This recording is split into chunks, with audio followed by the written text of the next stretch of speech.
Bonjour tout le monde et bienvenue au podcast sur les saines habitudes de vie. Aujourd'hui, au menu, nous allons avoir le sujet principal de la sédentarité, mais premièrement, je vais commencer par présenter mes invités. Antoine, est-ce que tu veux te présenter? Oui, ici Antoine Boutin, étudiant en dernière année de kinésiologie, puis chef de projet de ActiFlow pour l'année 2023. Merci Antoine. Est-ce que tu veux te présenter aussi, Maryse, s'il te plaît? Oui, alors bonjour, Maryse Caron. Je suis chargée de cours à la Faculté des sciences de l'activité physique et j'enseigne, entre autres, la santé publique. Et je fais de la recherche aussi sur le comportement sédentaire. Parfait, merci de vous avoir présenté. Et moi aussi, je vais prendre le temps de me présenter. Donc, Félix Bouchard-Lévesque, je suis en kinésiologie aussi en dernière année avec Antoine et je suis secrétaire du groupe ActiFlow. Je suis dans le même projet qu'Antoine. Est-ce que vous êtes prêts à commencer? Yes. Allons-y. Good. Donc, Maryse, je vais commencer avec ma première question concernant la sédentarité. Est-ce que tu pourrais prendre le temps de définir c'est quoi la sédentarité et en quoi ça consiste, s'il te plaît? Oui, en fait, la sédentarité, ça représente un ensemble de comportements qu'on va avoir et qui ont comme caractéristique commune d'avoir une dépense énergétique qui est très, très basse, là, qui ressemble pratiquement à une dépense énergétique qu'on aurait en mode repos et donc qui... avec la science, là, on dit qui permet de dépenser là, 1,5 mètres, c'est moins. Donc, c'est des comportements qu'on a à tous les jours. Tout le monde a des comportements sédentaires. Le problème, c'est qu'il y a des éléments néfastes, ou plutôt des effets néfastes sur la santé d'avoir trop de comportements sédentaires. Parfait, je comprends. Puis je voulais savoir, à quel moment on peut définir que quelqu'un est sédentaire? Les recommandations au Canada. Ils disent que quelqu'un va être reconnu comme sédentaire à partir de 8 heures de comportement sédentaire par jour. Donc, quand on dépasse ce 8 heures-là, on considère que la personne est sédentaire, mais l'idée, c'est d'avoir le moins possible de comportement sédentaire. Donc, on essaie de se trouver là, entre 0 et 8 heures. Dans ces comportements sédentaires-là, il y a un type de comportement aussi, il faut vraiment en parler, qui sont reconnus comme étant particulièrement nocifs. C'est tout ce qui est les temps d'écran. Et là, dans notre 8 heures maximum de temps sédentaire, ce qui est recommandé, c'est d'avoir un maximum de 3 heures de temps d'écran de façon de loisir. Parfait, je comprends. Puis, je voulais savoir aussi en lien avec ça, est-ce qu'on pourrait déterminer à ce moment-là que tout comportement qui est fait, du moins assis sur une chaise, on pourrait dire que c'est c'est des comportements qui sont sédentaires à ce moment-là? En fait, un comportement qui est fait assis sur une chaise est de nature sédentaire. Okay. Maintenant, il y a des moyens de le rendre moins sédentaire. Mais oui, effectivement, toutes les activités qu'on fait, être sur un ordinateur, assister à des cours en classe, se déplacer en voiture, c'est tous des comportements qui sont sédentaires qu'on a à tous les jours. OK, je comprends. Puis, j'ai déjà entendu parler de briser la sédentarité. Est-ce que tu pourrais m'en parler un peu plus de qu'est-ce que ça représente exactement? Oui, c'est parce qu'on parle de 8 heures de comportement sédentaire au maximum dans notre journée. Sauf que ce qui est important aussi de savoir, c'est que le comportement sédentaire, s'il n'est pas brisé, donc si on fait un 8 heures complet, bien, il risque d'avoir des effets plus néfastes sur notre santé que si, au contraire, on fait, par exemple, des blocs d'1 heure de comportement sédentaire espacés par ce qu'on appelle des pauses actives. Une pause active, là, ça ne veut pas dire nécessairement de faire de l'activité physique puis de suer, là, ça veut juste dire de se lever au moins, et de faire quelques pas, de bouger un peu et de se rasseoir. Donc, quand on brise la sédentarité, quand on prend ces pauses actives-là, bien, on fait un pas dans la bonne direction par rapport à nos comportements sédentaires. OK, je comprends. Ben, merci beaucoup pour ces informations, Maryse.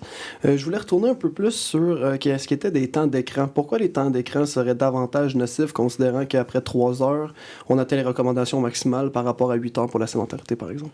Il y a plein de raisons. Il y a des raisons qui sont plus physiologiques. Par exemple, la lumière bleue que les écrans dégagent vont apporter des problématiques de santé plus physiques. Mais il y a aussi tout l'aspect cognitif. Et ça dépend vraiment, là, on parle vraiment de temps sédentaire, de loisirs.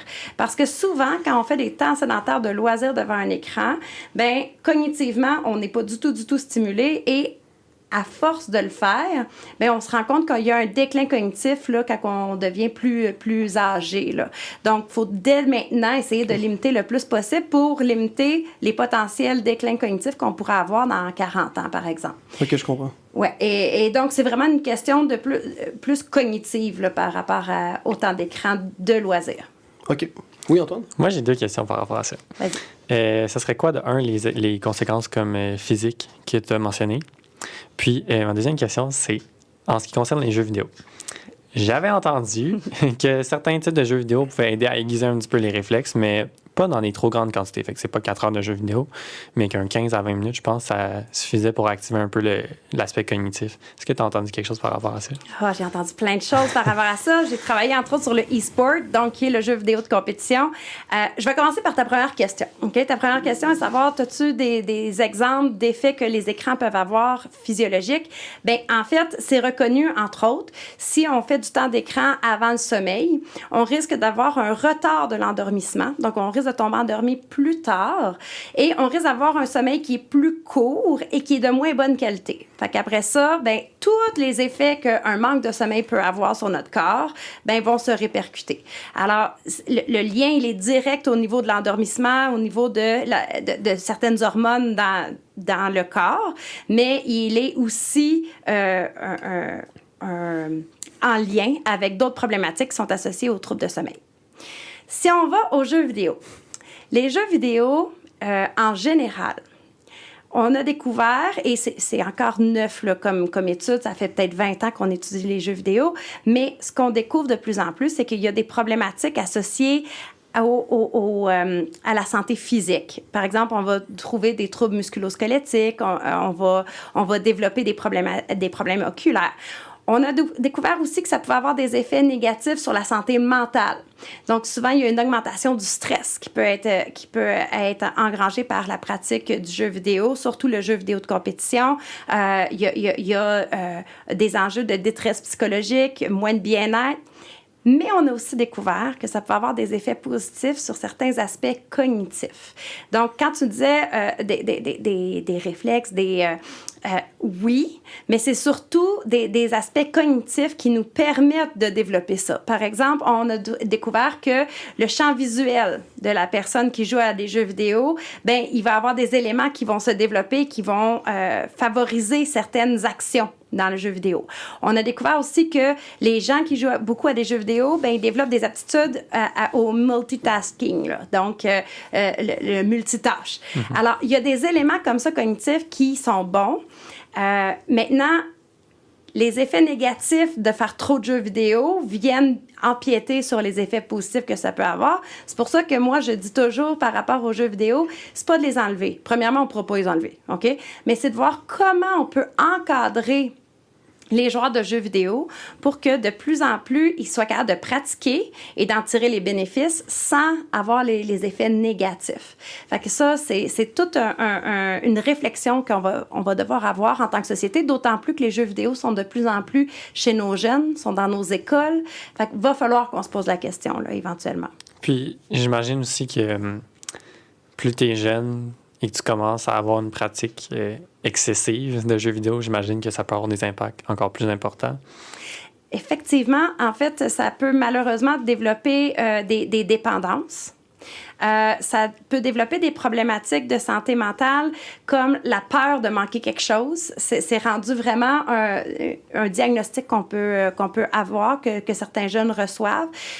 Tout l'aspect de sommeil, le sommeil est hyper important chez les jeunes. Donc, oui, effectivement, il y a plus on commence jeune, plus il y a de risques de problématiques. Puis quand on commence jeune, on n'a pas la maturité pour être capable de se contrôler. Et s'il n'y a personne pour nous aider, pour nous guider là-dedans, ben ça peut dégénérer. Mm-hmm. En tout cas, merci pour cette parenthèse sur les jeux vidéo et la sédentarité. Mais ça me fait bien plaisir. Merci Antoine pour cette parenthèse et Maryse d'avoir si bien répondu. Je voulais aussi relancer un peu la question d'Antoine, mais davantage en lien avec la sédentarité, donc de manière plus globale. Une des questions qu'on avait préparées, c'est quels sont les enjeux physiques et psychologiques qui peuvent venir avec la problématique de la sédentarité. On voulait avoir ton avis sur ça. Bon, au niveau physique, souvent les problématiques, puis ça c'est un peu tricky justement parce que les problématiques qui vont arriver plus tard, c'est un peu comme le manque d'activité physique ou l'inactivité physique, c'est-à-dire qu'on ne va pas nécessairement ressentir tout de suite, mais à force, avec les années, c'est là qu'on va développer des problématiques de santé qui sont très associées au manque d'activité physique. Je vais vous le dire, là. Fait qu'on parle de maladies cardiovasculaires, de troubles métaboliques, on parle de diabète, de cancer. C'est les mêmes types de problématiques. Toutefois, ce qu'on ne savait pas avant puis qu'on sait maintenant, c'est que même si je pratique de l'activité physique et que je rejoins les recommandations de 150 minutes d'activité physique modérée à élevée par semaine, si le restant de mon temps, je suis sédentaire et donc que je suis sédentaire 8 heures et plus par jour, bien, j'ai quand même des risques beaucoup plus élevés de développer ces problématiques de santé-là dans les années qui vont suivre. C'est ce qu'on appelle des sédentaires actifs, je crois. Oui, ou moi, ce que j'aime beaucoup, le concept qu'on utilise parfois dans la science, le active couch potato, donc les patates de sofa actives. Donc, et moi, j'enseigne en kinésiologie, je vous enseigne, et moi, je vous le dis, vous êtes une gang d'active couch potato, parce que la plupart d'entre vous, l'activité physique, c'est important, la kinésiologie, c'est la science du mouvement, là. Fait que c'est important pour vous, vous entraîner de façon assidue, mais le 3/4 du temps après, vous êtes assis en classe, vous étudiez, vous êtes assis à jouer à des jeux vidéo. Qui ça? Personne qu'on connaît. Donc, même si vous êtes actif, ben vous êtes sédentaire, puis vous êtes donc à risque de développer ces problématiques de santé-là. Donc, ça c'était pour répondre à ta question par rapport à l'aspect physique. Exact, oui. Tu avais une question sur l'aspect... psychologique. Psychologique. Mm-hmm. Psychologique, je vais le diviser en deux. L'aspect mental, puis l'aspect cognitif. Ouais. OK? L'aspect mental, ça, on a des effets... Ben, en fait, les études tendent à démontrer, parce que c'est nouveau, la sédentarité, là, je vous l'ai dit tantôt, mais je vous le redis, là, il y a 10 ans, même les chercheurs ont mêlé inactivité physique et sédentarité. Là. Mais ce qu'on tend à démontrer, c'est que ça peut jouer sur le sentiment de bien-être immédiat. Ce qu'on va appeler, entre autres, là, puis là, je vulgarise un peu, mais l'affect. Quand on est assis toute la journée, on se sent souvent burk après. Mm-hmm. On peut pas dire qu'on est triste, on n'est pas malheureux, on n'est pas fâché, on est juste... On se sent pas bien. Mais on n'est pas capable de mettre le nom dessus. Ça, c'est l'affect. Et ça, là, de plus en plus, les études tendent à démontrer que le comportement sédentaire, quand il est trop là, quand on est trop sédentaire, ben il va avoir un impact là-dessus. Pour l'accumulation du temps sédentaire, ben oui, ça peut avoir aussi un effet sur la santé mentale et le bien-être mental au quotidien. C'est pour ça, entre autres, là, qu'on essaye d'amener les gens, par exemple, qui font des dépressions ou qui ont des diagnostics, ben, à être un peu plus actifs. C'est entre autres pour briser leur sédentarité puis pour qu'ils se sentent un peu mieux. Sur le plan, le plan plutôt cognitif. Là, encore une fois, la sédentarité a un effet qui est dans l'immédiat ou qui est aigu. C'est-à-dire que quand on est en classe, par exemple, et qu'on écoute, bien, au début, là, on va avoir une bonne concentration, ça va bien aller. Et tranquillement, avec le temps, si on reste inactif, bien, ça va diminuer. C'est pour ça qu'on essaie de vous donner des pauses. Puis c'est pour ça que moi, j'essaie de vous pitcher en dehors de la classe. Je vous dis, allez marcher, allez faire quelque chose. Parce que plus on bouge, plus l'état d'éveil revient et la concentration aussi. Et ça n'a pas besoin d'être des grands moments, des grandes pauses. En fait, on n'a pas encore le ratio là, pour garder l'aspect cognitif, là, mais les études tendent à démontrer que ce qui est le mieux, c'est une pause de 3 minutes active pour 30 minutes de sédentarité ou de 6 minutes active pour 60 minutes de sédentarité. Et là, quand je vous dis que ça tend à démontrer que c'est ça le mieux, c'est parce que c'est ce qui donne le plus d'effet, mais c'est aussi ce qui est le plus facilement implanté. Moi, je comprends. Donc, les études disent, est-ce que ça marche mieux parce que les gens le font vraiment ou si ça marche mieux parce que c'est vraiment optimal? On ne sait pas encore. Mais là, en fait, pour moi, c'est pas un enjeu. C'est-à-dire que dans une approche très pragmatique, là, si ça fonctionne, même si c'est pas l'idéal, c'est ça qu'on va faire. Si l'idéal pourrait ne pas fonctionner parce qu'on le fera pas. Donc, on en est là. Parfait. J'imagine aussi que sur l'aspect mental, justement, quand on fait rien puis qu'on est comme ça a comme plein d'autres répercussions. Là, personnellement, si je fais rien de la journée, c'est sûr que quand l'heure du dîner va arriver, ça sera pas une salade. Non, mais on s'entend, on va aller chercher des sources de réconfort dans ces moments-là. Aussi, quand je fais beaucoup de travail à l'ordinateur, je l'ai vécu cet été, j'ai fait un temps plein à l'ordinateur versus je travaillais beaucoup physiquement avant dans le domaine de la restauration. Puis juste mon humeur, ce que j'avais envie de manger, j'avais même pas le goût de me lever pour aller faire du sport là, quand je travaillais temps plein à l'ordi. C'est fou, là. Ah, tout à fait. Puis ça, il y a un peu ce qu'on appelle le halo effect, là. C'est-à-dire que quand on part sur des saines habitudes de vie, souvent, on va avoir tendance notre motivation à avoir des saines habitudes de vie va avoir tendance un peu à sortir de notre objectif principal. Par exemple, si je suis plus active, je vais avoir tendance à vouloir mieux manger.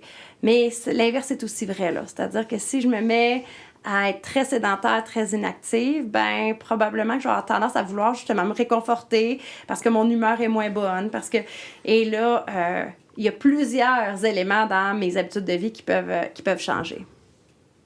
Merci Antoine. Merci Maryse. On peut passer à la prochaine question? Absolument. Justement, on en a parlé brièvement, mais j'aimerais ça qu'on rentre davantage dans cette catégorie-là. Je voulais savoir, est-ce que tu penses que la situation de la sédentarité actuellement, comme on l'a décrit, ça concerne la population étudiante, notamment à l'Université de Sherbrooke? Ça concerne énormément les étudiants universitaires à Sherbrooke, mais aussi un peu partout dans le monde. Je vous dirais que les études actuelles disent qu'un étudiant universitaire passe entre 8 et 10 heures de comportement sédentaire par jour en moyenne. Je peux confirmer, oui. Et ce qui est un peu épeurant, c'est que, je l'ai dit, je le redis, ça fait pas longtemps qu'on étudie le comportement sédentaire. Et quand on veut étudier, justement, par exemple, on veut voir c'est quoi la moyenne de temps sédentaire d'un étudiant universitaire, on a 2 types d'outils qu'on peut utiliser.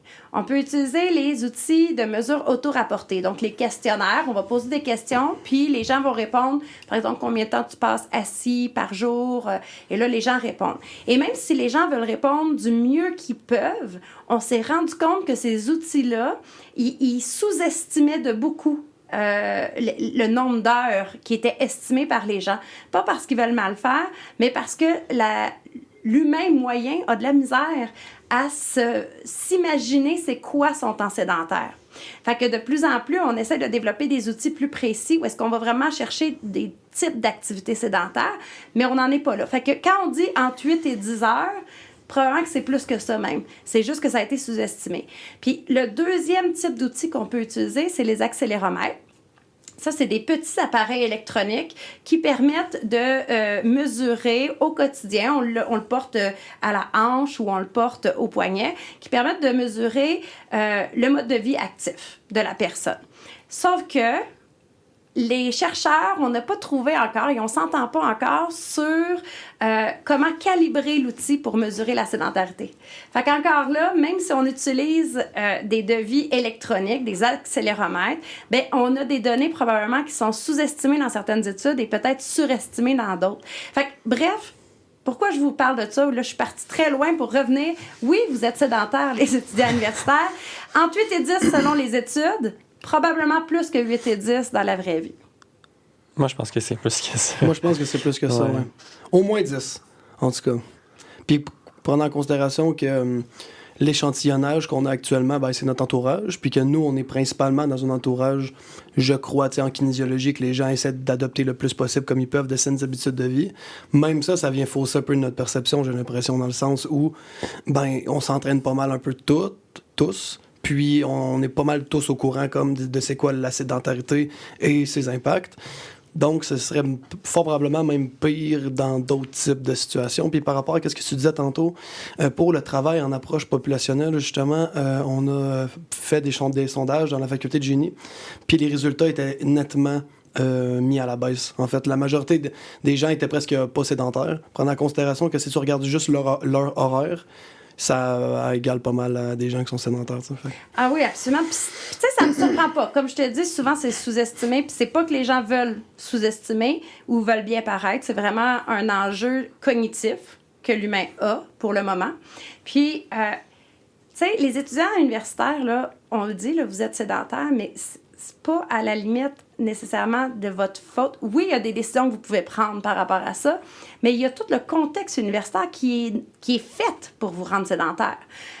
Les cours, vous êtes assis. Toutes les tâches associées à une tâche d'étudiant universitaire, c'est quoi? C'est d'écouter en classe, d'étudier, d'écrire des travaux, Donc, tout est associé au temps sédentaire. Et là, c'est de trouver un moyen que ces tâches sédentaires-là puissent avoir l'option d'être moins sédentaire ou même d'être active un petit peu. Mais ça, c'est tout un autre débat. Par exemple, au sein de la faculté, qu'est-ce qui pourrait être fait en lien avec la diminution de la sédentarité, notamment soit dans les classes ou dans, je dirais, peut-être pas le modèle d'évaluation, là, mais je dirais plus dans les tâches à accomplir en tant qu'étudiant. Qu'est-ce qu'on pourrait faire, mettons, nous, en tant qu'étudiants, pour essayer de diminuer la sédentarité, ou qu'est-ce qui pourrait être mis en place par soit la direction ou le corps professoral pour permettre justement aux étudiants d'être moins sédentaires dans la vie universitaire? Oui, bien en fait, je pense, puis je trouve ça le fun de la façon que tu apportes la question, c'est que je pense qu'on a tous un rôle à jouer. Si je me mets sur le plan du professeur, ben son rôle, là, c'est de s'assurer qu'au moins une fois à l'heure, il y ait une pause qui est assez longue pour permettre aux étudiants d'aller marcher, de sortir, de se lever. Mais l'étudiant, lui, sa job, c'est de profiter de cette pause-là. C'est de se lever, de marcher, puis d'utiliser ce temps-là pour bouger, justement. Exactement. Moi, je vous pousse dehors de la classe, mais il y en a tout le temps 2-3 qui restent. Puis c'est correct, je vais pas les pousser, je vais pas les... Mais l'étudiant a son rôle là-dedans. Le professeur a son rôle là-dedans. Je sais qu'avec certains de vos étudiants, avec ActiFlow, ben, on a testé des pauses actives. Ça prend 2 secondes. Puis j'ai l'impression que ça aide. Puis même le prof, ça l'aide en avant. Parce que même si on est debout, ben, juste de bouger un peu, ça fait du bien. Quand on parle plus de l'administration de l'université ou des facultés, ben là, c'est peut-être d'investir dans des classes plus flexibles. Par exemple, juste d'investir dans des pédaliers qu'on pourrait mettre sous des bureaux. Ça pourrait faire le travail, puis c'est pas obligé d'avoir autant de pédaliers que de personnes, mais qu'il y en ait quelques-uns. Investir pour des ballons suisses, investir pour des aspects comme ça, des outils qu'on peut utiliser pour rendre nos classes plus flexibles et qui permettraient justement aux étudiants qui le souhaitent de briser leur sédentarité. Et juste un petit exemple, quand tu es professeur, quand tu es chercheur, quand tu es... Souvent, tu es devant ton écran, puis tu es devant un ordinateur. Mais moi, mon bureau, j'ai un bureau actif. Fait que j'ai un pédalier en dessous de mon bureau, puis j'ai un bureau qui est au-dessus d'un tapis roulant aussi. Fait que j'essaie d'être le moins possible sédentaire. Mais quand je fais ça, je suis pas active dans le sens que je suis pas en sueur, là, mais pas du tout. Je pédale ou je marche hyper lentement. Mais je fais de l'activité physique d'intensité légère. Et ça, c'est un autre moyen de diminuer ta sédentarité. Fait que les 2 moyens, en fait, c'est de remplacer ou de modifier mon comportement sédentaire pour qu'il soit de l'activité physique légère ou de briser la sédentarité. Fait que les cas de figure que je viens de te donner, c'est-à-dire d'avoir des pauses puis d'aller marcher, ça, c'est briser son temps sédentaire. Puis d'avoir accès à des classes flexibles permettrait de modifier les tâches sédentaires qui sont associées à la vie étudiante pour les rendre un petit peu plus actives. Donc, c'est pas tant de changer notre manière, je dirais, soit d'enseigner ou les tâches qui sont obligatoirement faites par les étudiants, c'est-à-dire écouter des cours, étudier, réviser ses cours, avoir des discussions, que d'optimiser ce type de comportement-là en ayant des comportements qui sont moins sédentaires. Exactement. Puis tu sais, là, on parlait en contexte de classe, là, mais c'est la même chose quand vous êtes à l'étude, quand vous êtes chez vous en train de faire des travaux étudiants. OK, peut-être que vous n'avez pas les budgets pour vous faire un bureau actif, mais ça ne coûte rien de dire, je mets mon timer, là, je mets et aux 30 minutes, je me lève au moins, je marche un peu, je me rassois, et vous allez déjà par là, en faisant ça, diminuer les risques pour votre santé là, de façon quand même impressionnante. Cool, merci. Antoine, toi, de ton côté, qu'est-ce que tu fais ou qu'est-ce que tu pourrais faire pour diminuer tes comportements sédentaires? As-tu des idées que tu aimerais ajouter? Ben moi, j'ai un bureau à hauteur ajustable chez moi. Puis, en fait, ça me permet d'être debout en même temps de taper. Mais j'aime pas ça l'utiliser tout le temps parce que j'ai tendance à adopter des positions un peu moins bonnes au fil du temps. D'aller vraiment faire comme une grosse rétroversion du bassin. Puis après ça, je deviens tout tendu. Puis là, j'ai mal dans les genoux. Fait que c'est vraiment d'alterner un peu les positions, je pense, qui est important. Sinon, par contre, au niveau de prendre des pauses de 30 minutes, c'est sûr que c'est une bonne idée. Par contre, qu'est-ce que j'ai remarqué dans le contexte étudiant, c'est que de se lever, quand tu es dans un quand t'es genre dans ton flow d'études, là, Oui. si tu te lèves, c'est terminé, là, c'est brisé. Puis la raison de dire que je suis comme moins productif, autant que dans des moments où est-ce que je suis moins productif, aller m'entraîner, ça va comme booster ma productivité. Fait que c'est comme vraiment un équilibre difficile à atteindre, je pense. Tout à fait. Puis, tu sais, le flow, là, je sais exactement ce que tu veux dire par là quand tu es dans ton flow de travail, puis ça va bien, là, tu sais, puis tu es productif. Bien, chaque personne aussi a sa capacité de concentration optimale. Puis, moi, je vous ai dit aux 30 minutes ou à l'heure, mais chaque personne, tu sais, individuellement peut voir, moi, là, vraiment, c'est après 1 heure, là, de toute façon, je serai plus productif. Ou moi, c'est après 1 heure et demie. L'idée, c'est d'ajuster le temps de la pause active par rapport à ça. Fait que si c'est 1 heure et demie, ben on y va avec, par exemple, on va prendre un 10 minutes au lieu d'un 6 minutes, tu sais. Puis, fait que c'est d'y aller comme ça, là. Mais tu sais, aussi au niveau de l'université, c'est comme un gros changement, je pense, qu'il a apporté. Puis ça va, tu sais, nécessairement, il va y avoir beaucoup de gens réfractaires au changement ou pas très motivés. Tu sais, on le vit un peu présentement avec les pauses actives. Et on a des professeurs comme toi qui sont super motivés. On en a d'autres qui c'est comme ah, c'est là, j'ai pas trop envie d'entendre parler, je vais pas le faire. Puis pourtant, on est en kinésiologie, là. On est dans le domaine. On est supposé être quand même motivé à faire ces changements-là. Donc, tu sais, j'imagine qu'à l'ampleur de la diversité étudiante qu'il y a à Sherbrooke et dans les autres universités, ça va prendre du temps, de l'éducation et beaucoup d'argent pour faire des modifications aussi dans les salles. Ah, absolument. C'est une petite roche à la fois, puis on va finir par faire un mur, là. Mais c'est tellement nouveau aussi. Puis, bon, dans notre faculté, je pense que les gens font bien la différence entre sédentarité, inactivité physique. Mais monsieur, madame, tout le monde, non, là. Puis dans les autres facultés, probablement même pas. Fait que, ils vont... Souvent, le réflexe, c'est de dire, ouais, mais regarde, ils iront s'entraîner, là. C'est leur job de faire ça, là. Oui, mais attends, on veut pas qu'ils s'entraînent, on veut pas qu'ils soient physiquement actifs, on veut qu'ils soient moins sédentaires. Fait que, tu sais, ça passe par de la communication, par de l'influence, par de l'éducation. Puis, je vous l'ai souvent dit dans les cours, je pense, ben il faut prendre notre population qu'on vise, donc, par exemple, les facultés ou les universités, il faut les prendre où est-ce qu'ils sont. Puis, on avance tranquillement avec eux. Ça donne rien d'arriver avec des grosses interventions tout de suite. Ils le feront pas. Fait que l'idée, c'est peut-être de dire, OK, les pauses actives, c'est trop. C'est trop pour certains profs. Mais c'est peut-être de dire, bien, pourriez-vous d'abord faire un message à chacune de pauses que vous donnez probablement déjà pour inviter les gens à aller marcher. Fait que c'est moins un investissement pour la personne qui est en avant. Puis ça change pas grand-chose à ce qu'elle fait déjà. Fait que, tu sais, c'est vraiment de partir petit. On est mieux de partir vraiment petit, mais que ça se fasse, que de partir en grand puis que ça finisse sur une tablette. La règle du 1%. La règle du 1%. Exactement.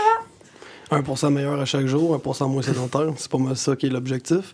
Mais par contre, exemple, dans la faculté qu'on a en ce moment, de donner 2 choix, ça pourrait rendre les choses confuses, prenant en considération qu'il n'y a encore rien qui a été établi comme nous, Actiflo, on a essayé de faire. Fait que je veux savoir, toi, t'en pensais quoi par rapport à la faculté des sciences de l'activité physique? On désire implémenter les pauses actives, comme on a déjà essayé. Est-ce qu'on se concentre uniquement sur ça ou on donne différentes alternatives? Moi, j'ai toujours tendance à vouloir voir les interventions. Une bonne intervention, elle va être multiniveau. Donc, elle va avoir de tout pour tout le monde. Fait que moi, j'irais avec voici ce qu'on peut faire. Vous pourriez donner... faire une petite phrase à chaque pause que vous donnez. Vous pourriez mettre dans votre PowerPoint une phrase lors de... Si les pauses sont déjà dans le PowerPoint, sont déjà nommées, la pause va arriver à ce moment-là, après cette diapositive-là, ben, qu'il y ait une petite phrase. Ça pourrait être, pour ceux qui veulent, comme moi, ben, de faire des pauses actives. Fait que de donner des alternatives comme ça, c'est plus facile, c'est moins engageant pour ceux qui sont plus réfractaires. Fait que ça peut toujours être une bonne façon de le travailler. Je pense pas que ça va créer une confusion. Je pense qu'au contraire, tout le monde va pouvoir y trouver un peu du sien. Sauf que l'idée, c'est le message qu'on utilise pour passer, pour donner ces idées-là. Et que ce message-là soit pas confus. De dire, Actiflo vise ça. Voici les options que vous pourriez mettre en place dans vos cours pour... Et puis là, c'est de sensibiliser les gens tranquillement avec ça. Fait que c'est plus cette idée-là, je pense, pour la confusion que de dire qu'il faudrait que ça soit tout le monde la même chose. Il n'y a jamais une intervention qui fonctionne pour tout le monde. Jamais. Peu importe où on va. Fait que c'est d'avoir une intervention qui s'adapte au contexte. Je comprends. On va avoir du travail à faire, Antoine, de notre côté à ce moment-là. Ça veut dire. C'est de la job, c'est de la job. Nous, il nous reste 1 minute 30 environ pour conclure notre podcast d'aujourd'hui. Est-ce que quelqu'un veut faire le mot de la fin? Marie, si tu avais un conseil à donner aux kinésiologues ou aux futurs kinésiologues pour essayer d'aider contre la sédentarité autant au sein de la communauté étudiante ou dans les prises en charge des clients à l'extérieur, ce serait quoi? Bien, la première chose, là, c'est de prendre le temps d'expliquer c'est quoi la sédentarité. Parce que quand on parle de sédentarité, les gens pensent inactivité physique. Et donc, la plupart des gens n'ont pas conscience de leur sédentarité. Puis après ça, c'est d'aider les gens à prendre conscience de cette sédentarité-là et d'y aller un pas à la fois. Donc, de les guider, vos clients, avec leur contexte de vie, leur activité sédentaire, puis de ne pas essayer de leur dire quoi faire, mais de choisir de co-construire la façon d'intervenir sur la sédentarité. C'est comme ça qu'on a les meilleurs résultats, je vous dirais. Des paroles très sages. Paroles très sages, je suis bien d'accord. Donc, merci Marie de t'être déplacée aujourd'hui, d'avoir discuté avec nous. C'est super le fun. Merci Antoine d'avoir ajouté ton grain de sel à ce beau podcast. Avec plaisir. Et merci à tout le monde qui va l'écouter. À la prochaine. Bye!